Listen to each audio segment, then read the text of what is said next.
What if Monkey D. Dragon never left the Marines? Instead of founding the Revolutionary Army, he stayed loyal despite their corruption. How would this change Luffy and the story of One Piece altogether? The island of Ohara burned for a full day, fueled by the books and the lives taken by the Marine forces sent on the Buster Call. People screamed until they couldn't anymore. The sky, once clear, turned into thick, dark smoke. It was a quiet island known for its scholars, but on that day it became a graveyard of knowledge, and there was only one survivor, a young girl named Robin. The order to destroy Ohara was from the world government, and the Marines simply obeyed it like they always did. The island was completely destroyed. Monkey D. Dragon was a vice admiral during this time, but instead of being assigned to Ohara, there was a last-minute change, and he had to deal with a pirate crew in the Calm Belt. Dragon had found a devil fruit after he had joined the Marines, which was a Logia type that controlled the wind. With his own power and the power of the devil fruit, Dragon was a force to be reckoned with in the Marines, and everyone acknowledged his power. No wonder he had become a vice admiral at such a young age. He read the report about Ohara days later. He stared at the papers for a long time with coffee in his hand. Coffee that had gone cold because he realized that the world government wasn't just doing this for justice, but he wasn't there to see the event. And even though it impacted him, it wasn't to the extent that it completely removed his loyalty to the Marines. But a crack formed in that loyalty after this. The world had lost something that day, something that didn't need to be lost. Still, Dragon stayed. He wore the uniform. He saluted his superiors. He followed orders, but he never stopped thinking. Years passed, and Dragon got older. He became more acknowledged for his deeds and powers. People still said he was strange. He didn't talk much. He didn't smile often, but he got the job done, and he always protected the weak during his missions. His sense of justice was sharp, not like a blade, more like a heavy hammer. Simple, direct. His son was born during this time, Monkey D. Luffy. Luffy was a loud baby. He cried often and laughed too much. He bit people and threw food. He ran before he could walk properly. Dragon frequently got kicked in the face because of him, and since his mother was no longer with him, Garp and Dragon decided to give their all to raise the toddler. Dragon taught him about maps, justice, and discipline. Garp taught him how to punch rocks and sleep in trees. Luffy listened to neither of them most of the time and ended up being chaotic with his own sense of freedom. Dragon tried to give Luffy books. Luffy used them as plates. Garp tried to throw him into a jungle. Luffy found a monkey and rode it like a horse. But despite all that chaos, Dragon and Garp both loved the boy. They had even come to love Ace and Sabo, who had become like children to them. Ace more so because he had no one else. Dragon loved his kids more than anything in the world. Even when he was off fighting pirates, even when he was sitting in boring Marine meetings, he kept a picture of Luffy in his coat. It was drawn in crayon. Luffy had given it to him. It made no sense, but Dragon looked at it more than he should have. Time passed, and Luffy and Ace were growing up at an astounding pace. Luffy wanted to be a Marine to follow in his father's and grandpa's footsteps, while Ace wanted to be a pirate, much to Garp's dismay. Dragon himself wasn't as adamant about them being Marines as Garp was, since he still felt that the organization was too corrupt. Dragon spent most of his days in his office or on missions, but now and then he was called to Navy headquarters. Those were long days filled with long silences and short tempers, but gladly, he had friends and colleagues he had spent years with, especially his best friend. That one was lazy but sharp. His breath always fogged the air. Even in the heat of summer, he looked like winter had followed him. That was Kuzan, as others called him. He rode bicycles on the ocean and hated paperwork more than pirates. But when the fight started, no one moved faster. Their other colleague was a man who had lava as his power. Sakazuki was a harsh and tough Marine who was always at odds with Dragon. He believed in absolute justice. He believed criminals should not be forgiven. He didn't smile. Not once. Then there was Kizaru. He had the light fruit, but he was the laziest of the bunch. He was below the other three in terms of power, but it was only by a really small margin. Dragon stood between them, not physically, more like a wall they leaned against. He didn't talk much, but when he did, they listened. Even Sakazuki paused when Dragon spoke. They had been through too many battles together to be strangers. They bled for each other. They carried each other from broken ships. They argued, they yelled, but in the end, they fought side by side. Dragon kept a notebook in his coat. It had pages full of questions. He never shared it, but he always wrote in it. He used to keep a record of everything he encountered, especially the things he didn't agree with. Despite all of that, Dragon stuck by with Sengoku and Garp, acting as mentors to these growing Marines. Despite their loudness and silence, Sengoku and Garp were like anchors. They held the Navy steady. Dragon respected them, but something inside him had started to drift further with time. It wasn't big at first, just small things. A village was punished too harshly. A pirate crew was destroyed even after surrendering. A request to turn a blind eye. He followed orders. He stayed in line. But each time, a piece of him chipped off. He wasn't the only one seeing it. Kuzan seemed to be affected by this as much as he was, but the two did nothing and just sucked it up. Then came the new recruits. A teenage boy with 2 cigars and a scowl joined Dragon's unit. Smoker was loud, angry, and couldn't stop chasing bullies even when they outranked him. Dragon liked him instantly. He reminded him of Garp if Garp had ever respected doors. Then there was Hina. Calm, sharp. She walked like she already outranked half the building. She didn't tolerate nonsense. Dragon saw her reading through files faster than his own aides. He promoted her after one mission. Dragon trained them, tested them, and gave them hard truths. Smoker complained. Hina improved. Garp laughed at all of them and kept dropping Luffy off without warning. Luffy once tried to board a Marine ship using only a frying pan and a goat. By the time time he became an admiral, Dragon had become a symbol of a different kind of justice than the one the world government seemed to enforce. One that didn't crush the weak to scare the wicked. The five elders watched this, and they weren't too happy. They didn't really like symbols they couldn't control, but they couldn't stop the promotion either, due to all the achievements Dragon had been a part of. Dragon had crushed pirate fleets, stopped wars, and saved kingdoms. But it wasn't medals or respect that mattered to him. He thought this new rank might let him fix things. And now, Luffy had grown up. Ace had left to become a pirate a few years before, but Luffy had turned toward being a Marine. He was going to follow his dream. As a Marine, Luffy was an absolutely chaotic mess. He refused to wear his hat straight. He punched a noble's son for kicking a dog. He fell asleep in uniform drills, got lost in the mess hall, and once tried to eat an entire Sea King jerky ration in one sitting. He passed out halfway through, smiling. Dragon couldn't monitor him directly, so Garp took on the job of beating some discipline into the idiot. He wasn't a good Marine, but he was a good person. Dragon saw it. Garp saw it too, though he pretended not to. Years passed, and the issues in the world government kept piling up on Dragon's shoulders. He constantly got reprimanded by Fleet Admiral Sengoku for not obeying orders completely, but even Sengoku didn't feel right about some of them. He saved a group of fishermen from slave traders, even though the traders had permits from a celestial dragon. He stopped a battle between Marines and villagers who were only defending their land from illegal taxes. He refused to burn a library that held forbidden books. Even Sengoku couldn't stop the world government from noticing this, and that meant Dragon would be removed from many of the more shadowy missions for the world government. Dragon told himself he could change things. That justice could be more than just a weapon, but the deeper he went, the more rot he found. Luffy grew up watching a lot of this too. He didn't understand all of it, but he saw how his father stared at empty coffee cups longer each year, how his laughter became quieter. Luffy made friends in the Marines. Smoker trained with him sometimes as a superior, and Hina tried to teach him paperwork that he had never learned. Then soon, news came up that Fire Fist Ace had been captured by Blackbeard. Dragon was the first to hear of this, and something in his heart broke as soon as he heard it. It was Ace, his adopted son. Dragon was in shock. He heard the reports and realized that the world government had ordered his execution. He didn't know what to do. He saw the gears turning, a public war, a symbol, a message. The nobles would watch, the world would cheer, the pirates would run, the Marines would obey. Dragon didn't sleep the night before the war. He sat by the window in his office, watching the wind, and then suddenly, Luffy burst into the room. Luffy was enraged at this, the fact that his brother was going to be executed. He had just found out from the talks that were happening in the mess hall, and he grabbed his father with tears in his eyes and anger in his voice, telling him to do something. Dragon said nothing. He didn't know what to do. Dragon had stayed with the Marines to make a better world for Luffy and even Ace. He had thought of leaving many times over, but he had always stayed because Luffy had wanted to become like him, and he wanted to make the organization better for him. Dragon believed the Marines could be fixed, that he could fix them, that one day, Luffy could live in a world where justice meant something real. And then the war was upon them. The Marines had prepared, and they were going to stand against Whitebeard, an emperor of the sea. Dragon had assigned Luffy close to him because he wanted to keep an eye on him. He knew his son, and he knew that he was inclined toward following his emotions. They stood at the ready, and Luffy had tears in his eyes. He was exceptionally strong, but he wasn't strong enough to watch his brother be killed in front of him. When Whitebeard came, the earth cracked and the sea roared. Pirates clashed with Marines in a brutal dance of death. Giants, flames, swords, and smoke, everything bled together. Luffy stayed back, and so did Dragon. He stayed near the execution platform. Garp was sitting with Ace, but Dragon stayed there to keep an eye on Luffy. And then the order came. Ace was to be executed. This was the last straw for Luffy, who screamed, and Conqueror's haki flowed out from him, knocking out the soldiers who were about to cut off Ace's head. In the next moment, Luffy was on the execution platform and had broken the sea stone cuffs in the confusion. Sakazuki was the first to move. He attacked the two brothers while Garp was still in a daze, and Ace fought back. Sakazuki's attacks were stronger and hotter than Ace's flames, though, and Ace soon found himself on the losing side. But before things could get dire, Dragon landed like a storm given form. His uniform was flowing as sharp winds surrounded him. His eyes seemed like they were full of lightning. The sky itself seemed to bow to his fury. He was like a tornado in front of Sakazuki, and he attacked him, pushing him backward with the force of his winds. Dragon couldn't take it. He couldn't leave his sons to die just so that he could keep his loyalty to an organization that was rotten to the core. The ground cracked as magma surged forward, but Dragon lifted his arm, and a wall of wind split the flames apart. He vanished in a blur, reappearing midair with a spiraling kick cloaked in slicing gales.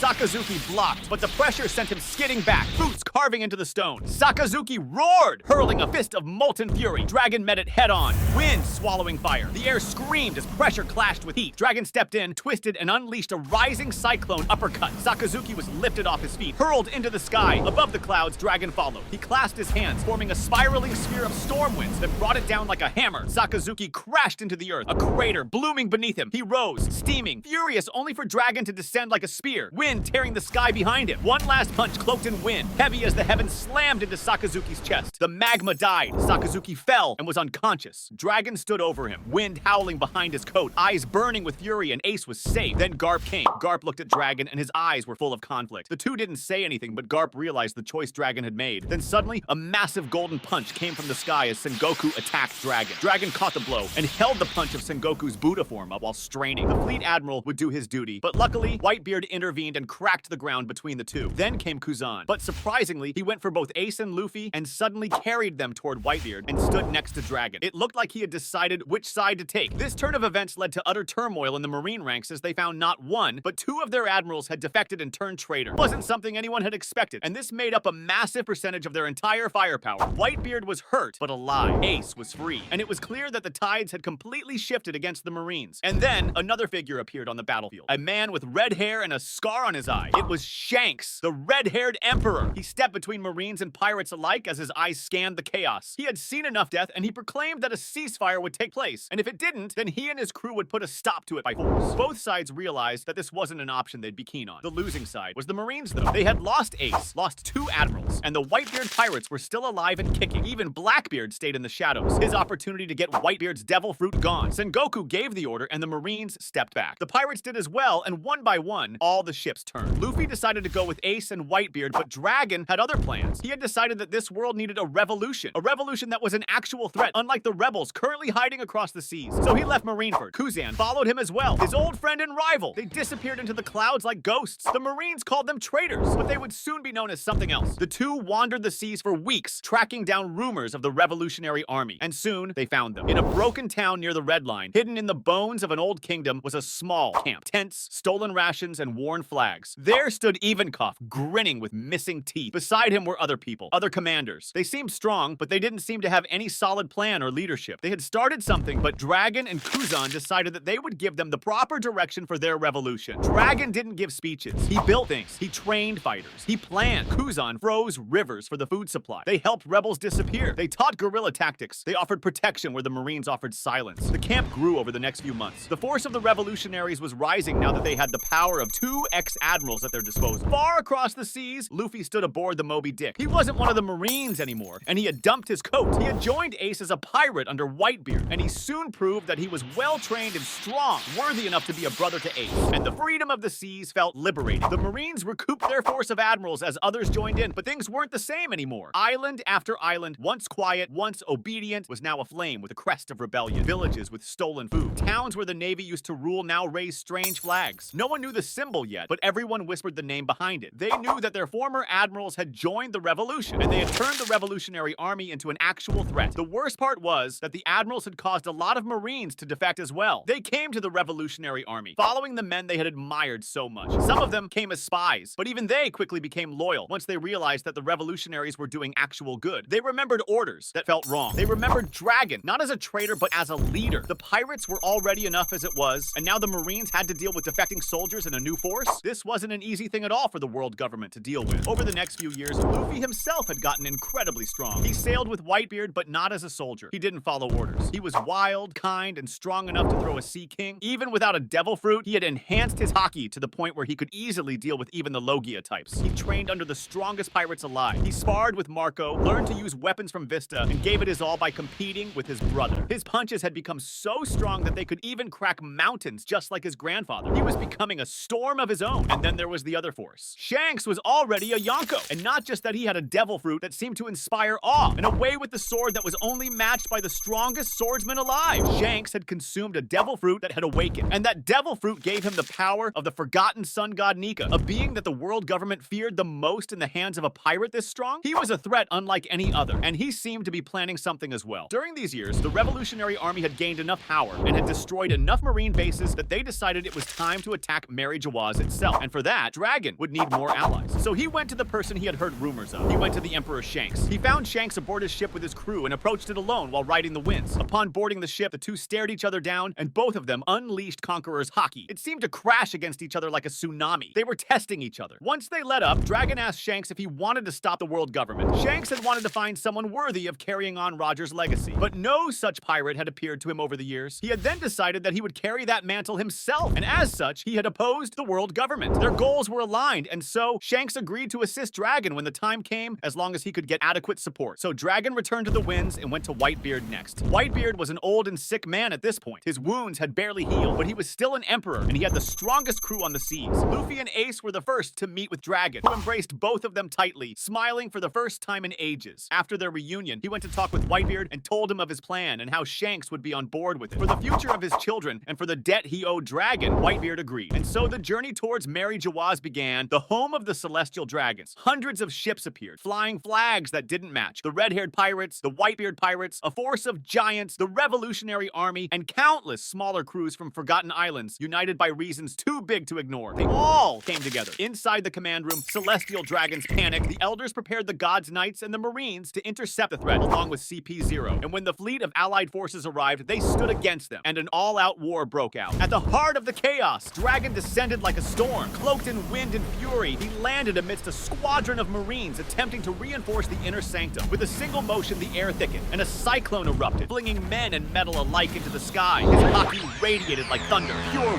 willpower forged through decades of sacrifice. Every breath he took twisted the weather around him, turning Mary Jawas' pristine skies into a violent tempest. He moved like judgment itself, cutting through battalions until he reached the inner gates, where the 5 elders waited. Elsewhere, Whitebeard stood tall once more, his age no longer visible beneath the weight of his purpose. Tubes and medicine had been stripped away. Marco begged him to stay back, but the old Titan merely smiled. "If this is the last quake I cause," he had said, "let it be one they never forget." When the first line of defense clashed against the rebel fleet, Whitebeard raised his Bacento high, and the sky cracked open. Shockwaves ripped across the sea, sundering Marine ships and God's Knights alike. The land beneath Mary Jawas shook as he stepped forward, every swing of his weapon a death knell for the old world. He was not just a pirate now, he was the wrath of an era, come to collect. Ace made sure to stick with his adopted father so that he didn't push himself too hard. Then there was Luffy, who was wreaking havoc with his fists, destroying Marines all around. Then there were Shanks and Kuzan. Shanks arrived a bit late, but his conqueror's haki could be felt even before he had arrived. And in front of him, even the admirals and God's Knights trembled. He held Grayfin in one hand as his hair had gone white, and his aura surrounded his entire body. It was a surreal sight. And then, Shanks laughed as he leaped onto the battlefield, making it distort from his awakening. Kuzan himself was freezing soldiers left and right. In that moment, as dragons surged through divine halls, Ace, Luffy, and Whitebeard clashing against Marines, and Shanks defeating God's Knights with his crew, Mary Jawas had become absolute hell, the site of a true revolution. As the gates shattered and towers fell, 5 figures stepped out of the shadowed inner halls, and they transformed into beasts. It was the 5 elders. Mars turned into a flaming bird dragon, black fire trailing from his wings. Warkari became a war-hardened boar, snorting steam, body armored like iron. Nisjuro galloped on skeletal hooves as a horse demon, sword in hand, eyes dead. Jupiter twisted into a burrowing sandworm, the earth splitting beneath him. Saturn oozed venom as a spider like Ushi-Oni, limbs clicking, breath deathly. They moved as one, spreading terror across the battlefield. The pirates and revolutionaries were hit hard, with many weaker members and fleets falling. The commanders had to deal with the elders personally, and they soon found that their regeneration was a massive pain in the neck. But then came Imu, the shadowy ruler of the world government. From the throne chamber, Imu descended with a calm step and endless silence. Darkness followed, and his form mutated into something incredibly frightening. Both Dragon and Shanks stepped forward to face this thing, the one they had decided to bring down. Shanks had a wide grin on his face as he saw the demon, and he leaped towards Imu with Dragon rushing in like a tempest. Shanks burst forward first, Gryphon ignited with divine fire, white-hot and wild, like the last sun before a world's end. His conqueror's haki wrapped around his blade, distorting the air into threads of color and flame. Imu met him with a whip of pure void, dark energy lashing out. When they collided, the sky shattered. For a moment, all of Mary Jawas held its breath. The impact didn't echo. It devoured sound itself. Dragon arrived with a windstorm that howled with the screams of fallen nations. The sky above Imu twisted into a spiraling cyclone, clouds spinning faster than reason. Wind blades arced from his fingertips as he struck down. Imu's shadow tendrils rose to defend, but Dragon's haki burned through them, crackling with celestial fury. Imu responded in kind. A mouth opened on its chest, shrieking without sound, and beams of anti-light fired into the storm. Shanks intercepted, slicing them away with a swing of Grayfin that tore open reality, light folding around the cut. Dragon followed from below, summoning a wind-laced vortex that shot Imu into the sky. But Imu spread its wings, if they could be called that, and descended like a meteor, crashing into the two with force that turned mountains into dust. Shanks skidded back, boots carving trenches into marble. He wiped the blood from his lips, smiling wider. Dragon coughed, his cloak in tatters, but the wind answered his fury. The fight went on for what seemed like forever, and then Shanks leapt again, this time vanishing midair. He reappeared above Imu, his body radiating the full bloom of his awakening. Even the air was distorted from his presence. Dragon mirrored him, rising on a pillar of wind, with gusts lashing at his sides. The two attacked together. Imu tried to block with his tendrils and shadows, but they were being overpowered by Shanks and Dragon's attacks. Shanks' blade plunged through one of the tendrils, severing it in a burst of white fire. Dragon struck the creature's core with both hands, discharging all the built-up pressure from his storm into a single focused blast. The explosion consumed the immortal beast. The empty throne cracked, then crumbled. For centuries it had sat untouched, a symbol of a hidden ruler. Now it was dust. And Emu, the creature that had lurked in the void, let out a final, silent scream before vanishing into the smoke. Dragon landed first, kneeling, panting. Shanks stumbled beside him, letting his sword rest on his shoulder. Below them, the battlefield had stopped. The elders, who were supposed to be immortal, were turning into dust with Emu's fall. Hope surged through the revolutionaries who began rounding up the gods' knights and marines. From afar, Luffy looked up, his fists bloodied, his body bruised, but he grinned. The tyrant had fallen. The true ruler of the world was no more. And the dawn was finally breaking. Make sure to subscribe and smash the like button for more One Piece videos.